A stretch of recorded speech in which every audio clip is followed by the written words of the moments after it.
Esiet sveicināti klāt LNT ziņas studijā Ivo Goldbens, bet vispirms īsumā par aktuālākajiem tematiem raidījumā. Jau kādu laiku atpakaļ masu mēdījos izskanēja informācija par to, ka šogad metro nebūs. Lai gan šī informācija nāca no neoficiālajiem avotiem, tā izraisīja plašu rezonanci jauniešu starpā.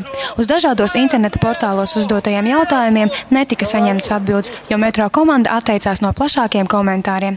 Tas jauniešos izraisīja vēl lielāku nemieru un kņādu.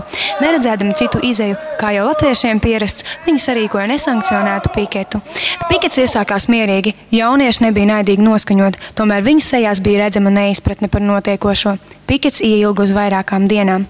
Lai nerastos līdzīga situācija kā 13. janvārī pie Saeimas nama, tad notiekošo vēroja policijas darbinieks un aktīvākajiem nemierniekiem izteica mutiskus brīdinājumus. Mēs neiesim prom, līdz mums netiks atdots metro otrdiena vakaros. Mēs cīnāmies par savām tiesībām. Uz metro, uz siltu tēju un uz labu mūziku. Un vienkārši sadraudzību mēs 4 dienu ilgā piketēšana nebija veltīga, un gala rezultātā jauniešu vadītājs Toms Ašnevits ieradās notikumu vietā un izskaidroja radušos situāciju. Nomierināja piketētājus, sniedzot atbildes uz visiem viņus interesējošajiem jautājumiem.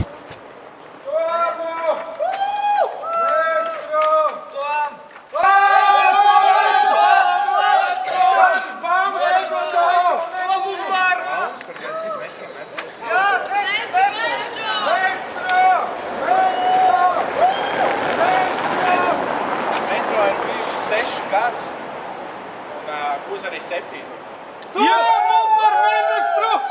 Publiskajā telpā, masas mēdījos, internetā, draugiem OV, un arī cilvēki runās izskanējuši pēdējā laikā ziņas, ka metro nebūs. Iespējams, ka arī nebūs. Iespējams, ka pirmdienās nekad nebūs metro. Tāpat arī iespēja pastāv, ka nekad metro nebūs atsevišķi puišiem un meitenēm. Bet visvairāk pastāv neiespējamība, kad Rīgā būs metro kā braucamais līdzeklis.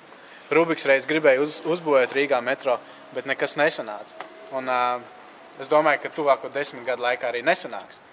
Bet es gribu nomierināt cilvēkus, metro apmeklētājus, tāpat arī Valdu Dombrovski un prezidentu Valdu Zatleru. Metro būs. Jau sākot ar 22. septembri, 7. vakarā pēc metro laika mēs laižam gaisā. Tad sākot no 22. septembra 7. vakarā, pēc metro laika, protams, metro iet gaisā. Un tas notiks katru otrdienu 7. vakarā un tā uz priekšu līdz pat pašai vasarai.